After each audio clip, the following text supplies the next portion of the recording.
मजबूत भारत, सशक्त लोकतंत्र और निर्णायक सरकार से भी भारत विरोधी लोगों को हमेशा दिक्कत और तकलीफ रही है। दुर्भाग्य की बात यह है कि इन देश विरोधी गतिविधियों में देश की सबसे पुरानी पार्टी कांग्रेस पार्टी भी अब शामिल हो गई है। जनता द्वारा बार बार नकार दिए जाने के बाद अब राहुल गांधी इस देश विरोधी टूल किट का परमानेंट हिस्सा बन गए हैं।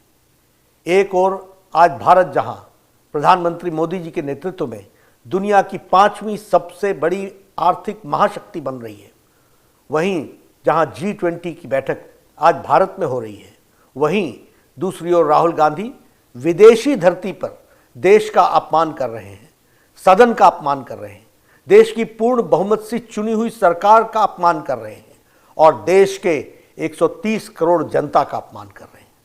ये देशद्रोहियों के हाथों को मजबूत करना नहीं है तो और क्या है। राहुल गांधी जी, आपने विदेश की धरती पर कहा कि भारत में लोकतंत्र खत्म हो गया है और यूरोप और अमेरिका इसमें दखल देना चाहिए। इससे शर्मनाक बात क्या हो सकती है। किसी दूसरे देश से भारत के आंतरिक मामलों में दखल देने की मांग करना भारत की संप्रभुता पर हमला है। मैं राहुल गांधी से जानना चाहता हूं कि यूरोप और अमेरिका को भारत के आंतरिक मामलों में दखल देने के लिए उकसाने के पीछे उनकी मंशा क्या है। विदेशी षड्यंत्रकारियों से मिलीभगत करके आप भारत की आर्थिक घेरेबंदी और सामरिक घेरेबंदी करवाने का प्रयास कर रहे हैं।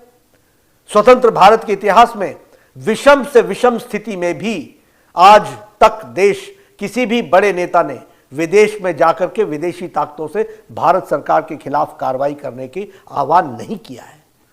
राहुल जी, आपको यह कृत्य स्वतंत्र भारत के इतिहास का सबसे गंभीर मामला है। इससे जनता को भारी आक्रोश है, जनप्रतिनिधियों में भी आक्रोश दिख रहा है। हर राष्ट्रभक्त सांसद इस समय अंदर से आहत है।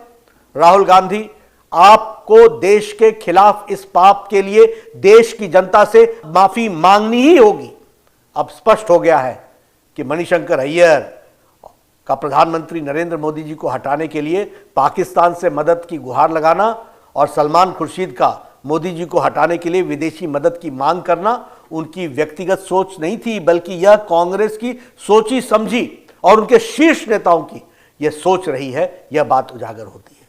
जिस इंग्लैंड ने हमें और हमारे ऊपर वर्षों तक शासन किया, उसी के सरजमीन पर जाकर राहुल गांधी ये कहें स्वयं भारत में विदेशी ताकतों से दखल देने की मांग कर रहे हैं, यह देश का दुर्भाग्य नहीं है तो और क्या है।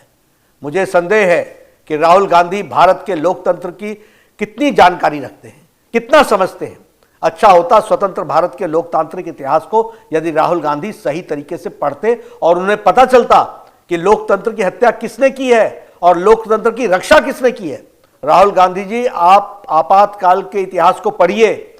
आपकी दादी मां ने, उस समय की भारत की प्रधानमंत्री ने, आपकी कांग्रेस पार्टी की सरकार ने इस देश में 19 महीनों तक आपातकाल लगाकर लगभग 1.5 लाख बेगुनाह लोगों को, राजनीतिक कार्यकर्ताओं को, युवाओं को, वृद्ध को, महिलाओं को, सबको अकारण जेल में डाल दिया था और वह भी Misa, maintenance of internal security act के तहत और डिफेंस ऑफ इंडियन रूल के तहत, DIR के तहत। तब बोलने पर प्रतिबंध था, लिखने पर प्रतिबंध था, मीडिया पर प्रतिबंध था, फिल्मों पर प्रतिबंध था, गायकों पर प्रतिबंध था। न जाने किन गुनाहों के लिए किस किस पर प्रतिबंध लगाए गए थे। राहुल गांधी जी, आपकी पार्टी ने तो देश को सभी संवैधानिक व्यवस्थाओं को ध्वस्त किया है, न्यायपालिका को भी कमजोर करने में कोई कसर नहीं छोड़ी थी।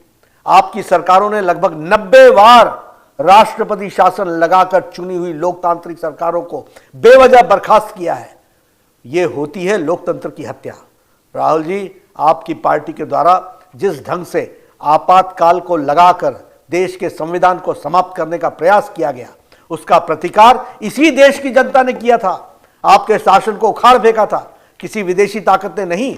राहुल गांधी जी, आप विदेशी धरती पर भारत को बदनाम कर रहे हैं, जबकि आज दुनिया में भारत को सलाम कर रही है दुनिया। इटली के पीएम ने हमारे प्रधानमंत्री नरेंद्र मोदी जी को सबसे लवेबल पीएम कहा है। वर्ल्ड बैंक से लेकर IMF तक ने भारत के विकास गाथा की सराहना की है। जर्मनी के चांसलर ने भारत के विकास को अद्भुत बताया है। अमेरिका, फ्रांस, जापान, ऑस्ट्रेलिया, रूस, ब्रिटेन, UAE, सऊदी अरब सहित तमाम देश प्रधानमंत्री नरेंद्र मोदी जी के नेतृत्व की सराहना कर रहे हैं, लेकिन राहुल गांधी जी देश का अपमान आप कर रहे हैं।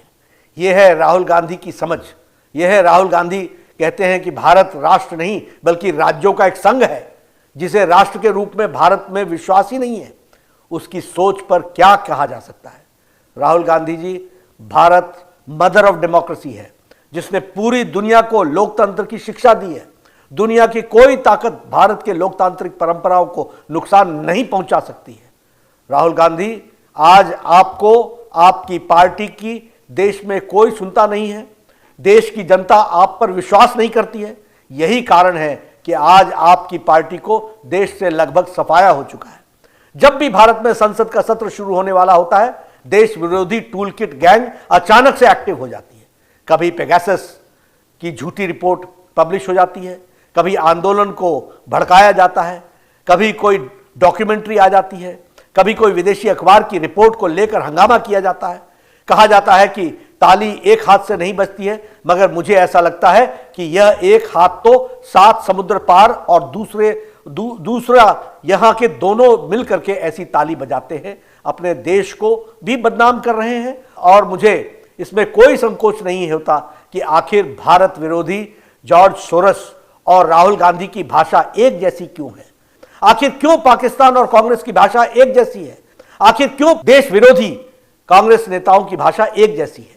विदेशी ताकतें भारत में को कमजोर और मजबूर गठबंधन की सरकार चाहती है, ताकि वे अपनी आवश्यकताओं के अनुसार अपने फायदे में सरकार का उपयोग कर सकें। भारत को कमजोर और डीप स्टेट का षड्यंत्र है, जिसमें कांग्रेस सहित तथाकथित लेफ्ट लिबरल्स मिले हुए हैं। पर इस देश के करोड़ों देशभक्त नागरिक कांग्रेस और विदेशी षड्यंत्रकारियों की इन मंसूबों को कभी कामयाब नहीं होने देंगे। राहुल गांधी, आपको देश के खिलाफ इस पाप के लिए देश की जनता से माफी मांगनी ही होगी।